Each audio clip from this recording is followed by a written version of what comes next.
ತುಂಬ ಬೇಜಾರಾಗಂಥ ಒಂದು ಸಂಗತಿ. ಯಾಕಂದರೆ ನಾನು ಪ್ರಶಾಂತ್ ಶೆಟ್ಟಿಯಿಂದ ರಿಷಬ್ ಆಗಿ ಹೋಗಿ ಮೊದಲನೇದಾಗಿ ಅರವಿಂದ್ ಕೌಶಿಕರನ್ನ ಮೀಟ್ ಮಾಡಿದಾಗ ಅಲ್ಲಿ ರಕ್ಷಿತ್ ನನಗೆ ಪರಿಚಯ ಆಗಿತ್ತು. ಅಲ್ಲಿಂದ ನಾವು ತುಗ್ಲಕಲ್ಲಿ ಒಟ್ಟಿಗೆ ವರ್ಕ್ ಮಾಡ್ತೀವಿ. ಜಸ್ಟ್ ಒಂದು ಟೀಮ್ ಅವ್ರ ಥರ ಇದ್ವಿ ಅಲ್ಲಿ.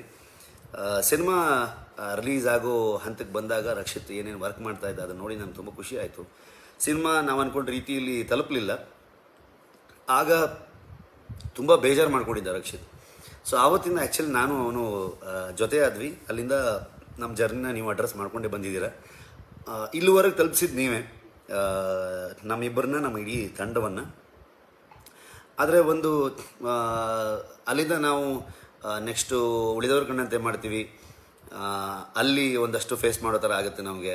ಅದಾದಮೇಲೆ ರಿಕ್ಕಿ ಮಾಡ್ತೀವಿ. ಸಿನಿಮಾ ಮಾಡ್ತಾ ನಮಗೆ ಅಂದ್ಕೊಂಡಿದ್ದನ್ನ ಎಲ್ಲವನ್ನ ಮಾಡೋದಕ್ಕಾಗಲ್ಲ, ಒಂದಷ್ಟು ಕಾಂಪ್ರಮೈಸ್ಗಳಾಗಬೇಕಾಗುತ್ತೆ.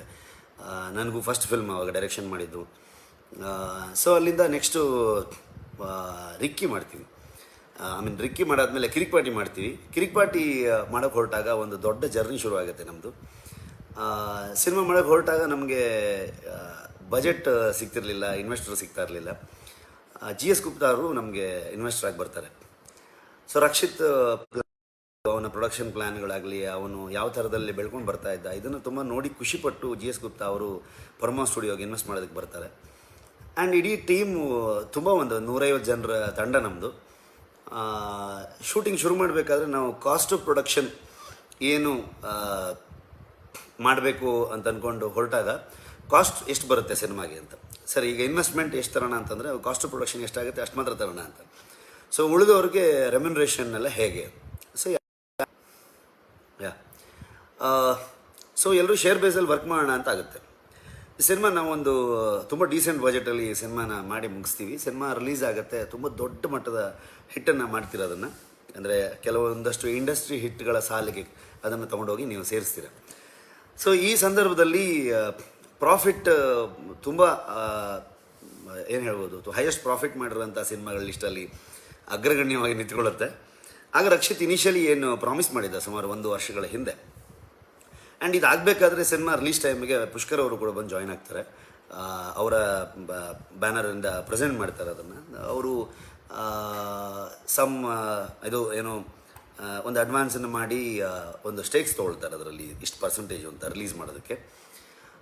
ಹಾಗಾಗಿ ಆ ಪ್ರೊಡಕ್ಷನ್ನು ಕೂಡ ಸಿನಿಮಾ ರಿಲೀಸ್ ಹಂತದಲ್ಲಿ ಜಾಯ್ನ್ ಆಗುತ್ತೆ. ಇನಿಷಿಯಲಿ ಪರಮ ಸ್ಟುಡಿಯೋ ಒಂದೇ ಪ್ರೊಡ್ಯೂಸ್ ಮಾಡಿರುವಂಥ ಸಿನಿಮಾ. ಇದನ್ನು ಮಾಡಿ ಸಿನಿಮಾ ರಿಲೀಸ್ ಆದ ತಕ್ಷಣ ಏನು ಪ್ರಾಫಿಟ್ ಬಂತು, ಆ ಪ್ರಾಫಿಟಲ್ಲಿ ಎಲ್ಲರ ರೆಮ್ಯುನರೇಷನ್ಗಳನ್ನು ಫಸ್ಟು ಸೆಟ್ಲ್ ಮಾಡ್ತಾನೆ. ಸೆಟ್ಲ್ ಮಾಡೋ ಹಂತದಲ್ಲಿ ಯಾರಿಗೆಲ್ಲ ಏನು ಪ್ರಾಮಿಸ್ ಮಾಡಿದರು, ಒಂದು ಶೇರನ್ನು ಇದರಲ್ಲಿ ನಿಮ್ಮ ಜೊತೆ ಹಂಚ್ಕೊಳ್ತೀನಿ ಅಂತ, ಆವಾಗ ಅದನ್ನು ಅವರಷ್ಟು ಜನರನ್ನು ಕರೆದು, ಬರೀ ಆ್ಯಕ್ಟರ್ಗಳಷ್ಟೇ ಅಲ್ಲ, ಕೆಲಸ ಮಾಡಿದಂತಹ ಪ್ರತಿಯೊಬ್ಬ ಕಾರ್ಮಿಕರನ್ನು ಕೂಡ ಕರೆದು, ಲೈಟ್ ಬಾಯ್ಸಿಂದ ಹಿಡಿದು ಪ್ರೊಡಕ್ಷನ್ ಹುಡುಗರು, ಸೆಟ್ ಹುಡುಗರು ಎಲ್ಲರನ್ನ ಕರೆದು ಯಾರ್ಯಾರೆಲ್ಲ ಕೆಲಸ ಮಾಡಿದ್ದಾರೆ ಅವರಷ್ಟು ಜನರಿಗೆ ಪ್ರಾಫಿಟಲ್ಲಿ ಒಂದು ಪರ್ಸೆಂಟೇಜನ್ನ ಶೇರ್ ಮಾಡ್ತಾನೆ. ಆಗ ನಮ್ಮ ಯೂನಿಯನ್ ಕೆಲವೊಂದಷ್ಟು ಜನರು ಹೇಳಿದ್ದ ಮಾತುಗಳು ನನಗೆ ಇವತ್ತು ನೆನಪಿದೆ. ನಮ್ಮನ್ನು ತುಂಬ ಬ್ಲೆಸ್ ಮಾಡಿ ಹೋದರು. ನಿಮಗೆಲ್ಲ ತುಂಬ ಒಳ್ಳೆಯದಾಗಲಿ ಸರ್. ಯಾಕಂದರೆ ಇಷ್ಟು ವರ್ಷ ನಾವು ಫಿಲ್ಮ್ ಇಂಡಸ್ಟ್ರಿಲಿ ವರ್ಕ್ ಮಾಡ್ತಾ ಯಾವ ನಿರ್ಮಾಪಕರು ಕೂಡ ನಮಗೆ ಈ ಥರದಲ್ಲಿ, ಅಂದರೆ ರೆಮ್ಯುನರೇಷನ್ ಕೊಡ್ತಾರೆ, ನಾವು ಮಾಡಿದ ಕೆಲಸ ಕೂಡ ಎಲ್ಲ ಪೇಮೆಂಟ್ ಲಾಭ ಬಂದಾಗ ಕರೆದು ನೆನಪು ಮಾಡಿಕೊಂಡು ಕೊಡ್ತಿರೋದು ಮೋಸ್ಟ್ಲಿ ಇದು ಫಸ್ಟು. ಸೊ ಹಾಗಾಗಿ ನಮಗೆ ಭಾಳ ಖುಷಿ ಇದೆ ಅನ್ನೋ ಥರದಲ್ಲಿ. ಅದರಲ್ಲಿ ಅವರು ಆ ನೆನಪಿಗೋಸ್ಕರ ಮಕ್ಕಳಿಗೆ ಏನೋ ಒಂದು ಗಿಫ್ಟ್ ತೊಗೊಂಡಿದ್ದಿದೆ, ಕೆಲವರು ಗಾಡಿಗಳು ತೊಗೊಂಡಿದ್ದಿದೆ ಕಿರಿಕ್ ಪಾರ್ಟಿ ನೆನಪಲ್ಲಿ. ನಮ್ಮ ಕಾಸ್ಟ್ಯೂಮ್ ರಾಮಣ್ಣ ಅಂತಿದ್ರು, ಅವ್ರು ಹೇಳ್ತಾಯಿದ್ರು ನಮ್ಮದು ಗಾಡಿ ತೊಗೊಂಡೆ ಸರ್ ಅಂತ ಅಂದ್ಕೊಂಡು. ಅವ್ರಿಗೆಲ್ಲ ಒಂದು ತುಂಬ ಖುಷಿ ಇತ್ತು. ಆ್ಯಂಡ್ ನಮ್ಮನ್ನು ತುಂಬ ಚೆನ್ನಾಗಿ ಆಶೀರ್ವಾದ ಮಾಡಿದರು ಅವರು. ಸೊ ಇದಾಗಿ ಆ್ಯಂಡ್ ಕೆಲಸ ಮಾಡಿದ ಯಾರೆಲ್ಲ ರೆಮ್ಯುನರೇಷನ್ಸ್, ಸೊ ನೆಟ್ವರ್ಕ್ ಹೋಗಿ ಬರ್ತಾ ಇದೆ. ಸೊ ಕಮ್ಮಿ ಯಾರು ತೊಗೊಂಡಿದ್ರು ಅವರೆಲ್ರಿಗೂ ಇನ್ನೂ ಹೆಚ್ಚು ಪ್ರಾಫಿಟನ್ನು ಅವ್ರಿಗೆ ಆ್ಯಡ್ ಮಾಡಿ ಅದನ್ನು ತಲುಪಿಸ್ತಾರೆ. ಆ್ಯಂಡ್ ಇದಾದಮೇಲೆ ತುಂಬ ಅದ್ಭುತವಾಗಿ ರಿಮೇಕ್ ರೈಟ್ಸ್ಗಳು ಹೋಗುತ್ತೆ, ಕೋಟಿಗಟ್ಟಲೆಯಲ್ಲಿ ಹೋಗುತ್ತೆ, ಹಿಂದಿಗೆ, ತೆಲುಗುಗೆ, ಬೇರೆ ಬೇರೆ ಭಾಷೆಗಳಿಗೆ.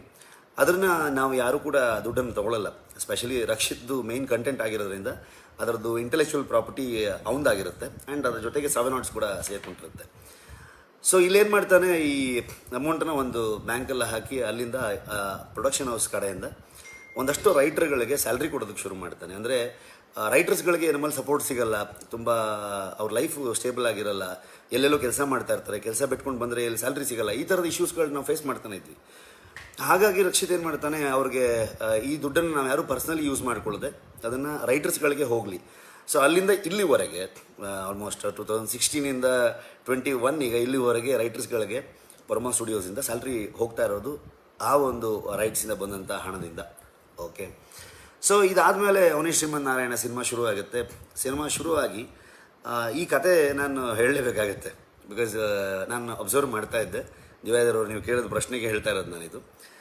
ಈ ಸಿನಿಮಾ ಮಾಡಬೇಕಾದ್ರೆ ಇನಿಷಿಯಲಿ ಇದು ಕಿರಿಕ್ಪಾಟಿಗಿಂತ ಮುಂಚೆ ನಾವು ಮಾಡೋಕ್ಕೆ ಹೊರಟಿದ್ವಿ. ಆವಾಗ ಅದಕ್ಕೆ ಬಜೆಟ್ ಸಾಲಲ್ಲ ಅಂತ ಅಂದ್ಕೊಂಡು ಪೋಸ್ಟ್ಪೋನ್ ಮಾಡಿದ್ವಿ. ಯಾವಾಗ ಕಿರಿಕ್ಪಾಟಿಯಲ್ಲಿ ಬಂದು ರಿಲೀಸ್ ಟೈಮಲ್ಲಿ ಪುಷ್ಕರ್ ಅವರು ಇನ್ವೆಸ್ಟ್ ಮಾಡ್ತಾರೆ, ಅವ್ರಿಗೊಂದು ಒಳ್ಳೆ ಪ್ರಾಫಿಟ್ ಸಿಗುತ್ತೆ, ಆವಾಗ ಅವ್ರಿಗೊಂದು ಕಾನ್ಫಿಡೆನ್ಸ್ ಬರುತ್ತೆ. ಈ ಥರದೊಂದು ಸಿನಿಮಾ ರಕ್ಷಿತ್ ಜೊತೆಗೆ ಅಸೋಸಿಯೇಷನ್ ಆಗಿ ಹೋದಾಗ ಇದು ತುಂಬ ಚೆನ್ನಾಗಾಗತ್ತೆ ಅನ್ನೋವಂಥ ಒಂದು ಕಾನ್ಫಿಡೆನ್ಸ್. ಸೊ ಹಾಗಾಗಿ ಇದನ್ನು ದೊಡ್ಡ ಸ್ಕೇಲಲ್ಲಿ ಮಾಡಬೇಕು ಅಂತ ಹೊರಡ್ತಾರೆ. ಇನ್ಫ್ಯಾಕ್ಟ್ ಆವಾಗ ಐ ಥಿಂಕ್ KGF ರಿಲೀಸ್ ಆಗಿರಲಿಲ್ಲ ಅಂತ ಅನಿಸುತ್ತೆ ನನಗೆ. ದೊಡ್ಡ ಸ್ಕೇಲಲ್ಲಿ ಮಾಡೋಣ ಇದನ್ನು, ಯಾಕಂದರೆ ಈ ಸಬ್ಜೆಕ್ಟ್ ಆ ಥರದಲ್ಲಿ ಇದೆ, ಪ್ಯಾನ್ ಇಂಡಿಯಾ ಹೋಗೋ ಕೂಡ ಪ್ಲ್ಯಾನ್ ಮಾಡ್ತಾರೆ. ಸೊ ಆ ಟೈಮ್ ಕರೆಕ್ಟಾಗಿ KGF ರೆಡಿ ಆಗುತ್ತೆ, ಪ್ಯಾನ್ ಇಂಡಿಯಾ ಮಾಡ್ತಾರೆ, ತುಂಬ ದೊಡ್ಡ ಸಕ್ಸಸ್ ಆಗುತ್ತೆ. ಪ್ರೊಡಕ್ಷನ್ ಹೌಸ್ಗೆ, ಇಡೀ ತಂಡಕ್ಕೆ ಒಂದು ದೊಡ್ಡ ಕಾನ್ಫಿಡೆನ್ಸ್ ಕೊಡುತ್ತೆ KGF ಸಿನಿಮಾ ಅಷ್ಟು ದೊಡ್ಡ ಮಟ್ಟಕ್ಕೆ ರೀಚ್ ಆಗಿದ್ದು. ಸೊ ಓಕೆ, ನಾವು ಕೂಡ ಒಂದು ಕಂಟೆಂಟನ್ನು ತೊಗೊಂಡು ಹೋದರೆ ಜನ ಅದನ್ನು ತೊಗೊಳ್ತಾರೆ, ನೋಡ್ತಾರೆ ಅನ್ನುವಂಥ ಒಂದು ಕಾನ್ಫಿಡೆನ್ಸ್. ಸೊ ಆ ನಿಟ್ಟಲ್ಲಿ ಏನಾಗುತ್ತೆ, ಸಿನಿಮಾಗೆ ಇನ್ವೆಸ್ಟ್ಮೆಂಟ್ ರೈಸ್ ಆಗ್ತಾ ಹೋಗುತ್ತೆ, ಇನ್ಫ್ಯಾಕ್ಟ್ ಜಾಸ್ತಿ ಆಗ್ತಾ ಹೋಗುತ್ತೆ. ಏನು ಅಂದ್ಕೊಂಡಿದ್ರು ಅದಕ್ಕಿಂತಲೂ ಹೆಚ್ಚಾಗ್ತಾ ಹೋಗುತ್ತೆ. ಸೊ ಪುಷ್ಕರ್ ಅವ್ರಿಗಾಗಲಿ ಅಥವಾ ಅದಕ್ಕಿಂತ ಮುಂಚೆ ಪ್ರಕಾಶ್ ಗೌಡ್ರು ಅಂತ ಇನ್ನೊಬ್ಬರು HK ಪ್ರಕಾಶ್ ಅಂತ, ಅವರು ಕಥಾಸಂಗಮ ಕೂಡ ಒನ್ ಆಫ್ ದಿ ಇನ್ವೆಸ್ಟರ್, ಅವರು ರಂಗಿತರಂಗ ನಿರ್ಮಾಪಕರು. ಸೊ ಅವರು ಶುರು ಮಾಡಿದಂಥ ಸಿನಿಮಾ, ಪುಷ್ಕರ್ ಅವರು ಜಾಯ್ನ್ ಆಗ್ತಾರೆ ಅದೇ ಸಿನಿಮಾಗೆ. ಬಜೆಟ್ ಜಾಸ್ತಿ ಆಗ್ತಾ ಹೋಗ್ತಿದ್ದಾಗೆ ಇನ್ನೂ ಬೇರೆಯೊಬ್ಬರು ಇನ್ವೆಸ್ಟರ್ನ ತೊಗೊಳ್ಳೋದು ಯೋಚನೆ ಕೂಡ ರಕ್ಷಿತ್ಗಿತ್ತು. ಆ್ಯಂಡ್ ರಕ್ಷಿತ್ ಅದನ್ನು ಪಿಚ್ ಕೂಡ ಮಾಡ್ತಾರೆ. ಮಾಡಿದಾಗ ಅದ್ರ ಬಗ್ಗೆ ಪ್ರೊಡಕ್ಷನ್ ಯಾರೆಲ್ಲ ಪಾರ್ಟ್ನರ್ಸ್ ಇದ್ದರು, ಪ್ರಕಾಶ್ ಗೌಡ್ರಿಗೆ ಅವರು ನನ್ನ ಇನ್ವೆಸ್ಟ್ಮೆಂಟ್ ಎಷ್ಟು ಅನ್ನೋದು ಕ್ಲಾರಿಟಿ ಇತ್ತು ಅವ್ರಿಗೆ.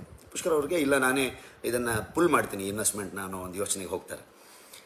ಸೊ ಬಜೆಟ್ಟು ಈಗ ನಾನು ಮೊನ್ನೆ ಅದೇ ಒಂದು ನ್ಯೂಸನ್ನು ನೋಡಿದಾಗ ತುಂಬ ಜಾಸ್ತಿ ಬಜೆಟ್ ಆಗಿದೆ, 20 ಕೋಟಿ ಮುಳುಗಿದೆ ನಿರ್ಮಾಪಕರಿಗೆ, ಹಾಗಾಗಿದೆ ಹೀಗಾಗಿದೆ ಅಂತ ಬಂದಾಗ ನಾನು ಅದನ್ನು ನೋಡಿದೆ.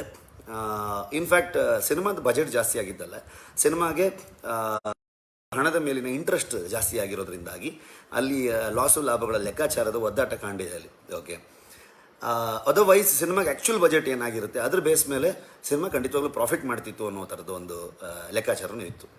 ಆ್ಯಂಡ್ ಸಿನಿಮಾ ಏನೂ ಆಗಲಿಲ್ಲ ಅಂತ ಹೇಳಿದ್ರು, ಅದು ನನ್ನ ಪ್ರಕಾರ ಜನರೇ ಅದಕ್ಕೆ ಆನ್ಸರ್ ಮಾಡ್ತಾರೆ, ನಾವು ಅದಕ್ಕೆ ಹೇಳೋದು ಸರಿ ಇರಲ್ಲ ಅಂತ ಅಂದ್ಕೊಳ್ತೀನಿ. ಅಥವಾ ಪುಷ್ಕರ್ ಸರ್ ಅವ್ರಿಗೆ ಎಷ್ಟು ಕಲೆಕ್ಷನ್ ಆಗಿದೆ ಏನು ಕತೆ ಅಂತ ಗೊತ್ತಿರುತ್ತೆ, ಅವರೇ ಡಿಸ್ಟ್ರಿಬ್ಯೂಟ್ ಮಾಡಿರೋದು. ಮೋಹನ್ ಅಂತ ಇನ್ನೊಬ್ಬರು ಡಿಸ್ಟ್ರಿಬ್ಯೂಟರ್ ಇದ್ದರು, ಅವ್ರು ಸರ್. ಓಕೆ, ನೆಟ್ವರ್ಕ್ ಪಾಸ್ ಆಯ್ತು ಅಂತ ಅಂದ್ಕೊಳ್ತೀನಿ ಅಲ್ಲಿ. ಸೊ ಅಲ್ಲಿ ಡಿಸ್ಟ್ರಿಬ್ಯೂಟರ್ಗಳಿಗೆ ಅದು ಕರೆಕ್ಟಾಗಿ ಕ್ಲಾರಿಟಿ ಇರುತ್ತೆ ಅಂತ ಅಂದ್ಕೊಳ್ತೀನಿ ನಾನು. ಸೊ ಈ ಸಿನಿಮಾ ಆದಮೇಲೆ ಇಷ್ಟು ದಿವಸಗಳಾದಮೇಲೆ ಆಗ ಅಷ್ಟು ಕಲೆಕ್ಷನ್ ಆಯಿತು, ಇಷ್ಟು ಕಲೆಕ್ಷನ್ ಆಯಿತು ಅಂತ ನಾವು ಕೇಳಿದ್ವಿ.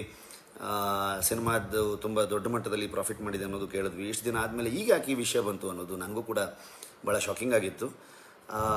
ಆ್ಯಂಡ್ ಇನ್ಫ್ಯಾಕ್ಟ್ ಆ ಸಿನಿಮಾದ್ದು ಸುಮಾರಷ್ಟು ಜವಾಬ್ದಾರಿಗಳನ್ನು ರಕ್ಷಿತ್ ತೊಗೊಂಡಿದ್ದ, ಅದು ನನಗೆ ಗೊತ್ತಿತ್ತು ಕೂಡ.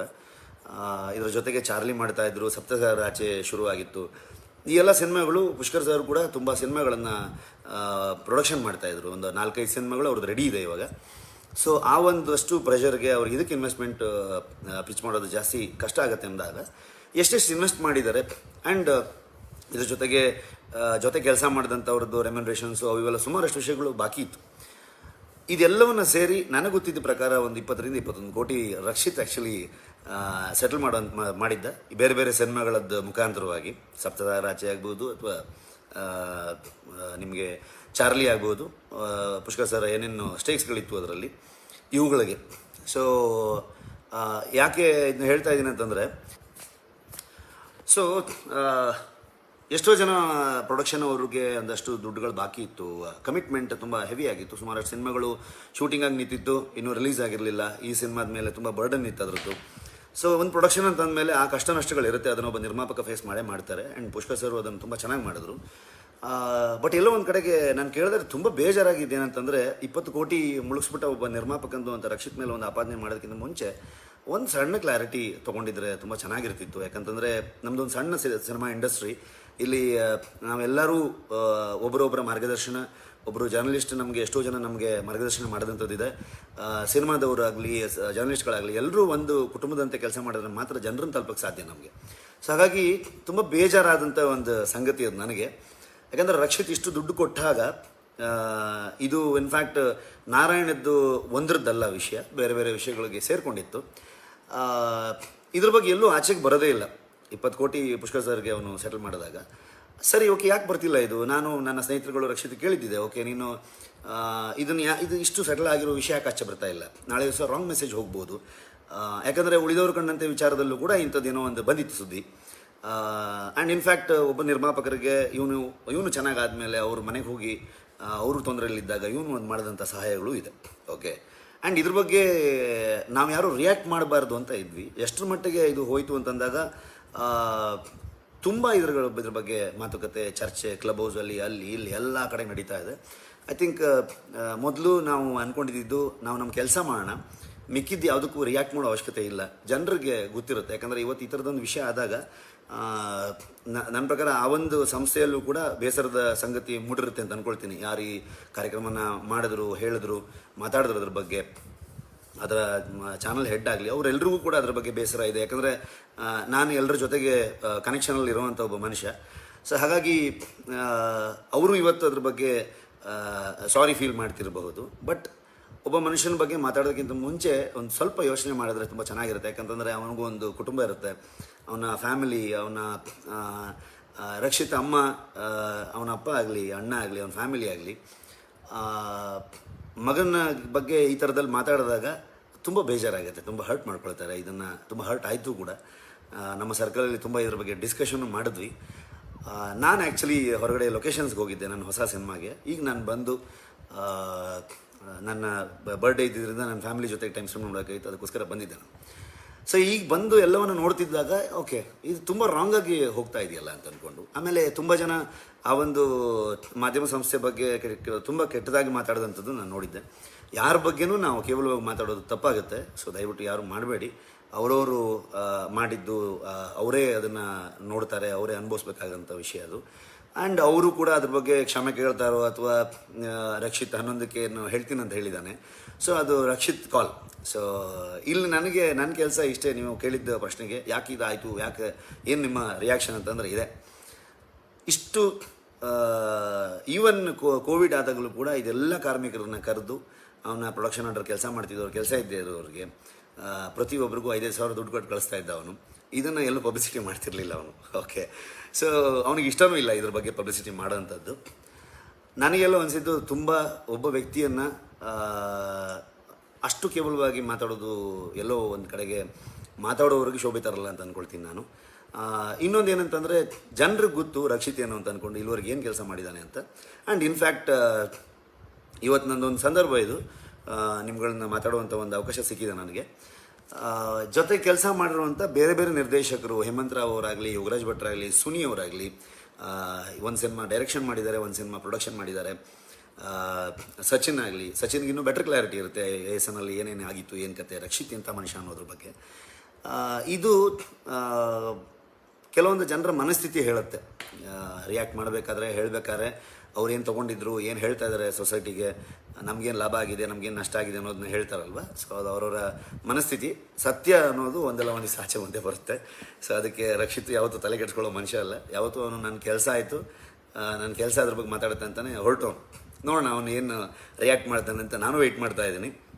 ಸೊ ಇದಿಷ್ಟು ನಡೆದಂಥದ್ದು.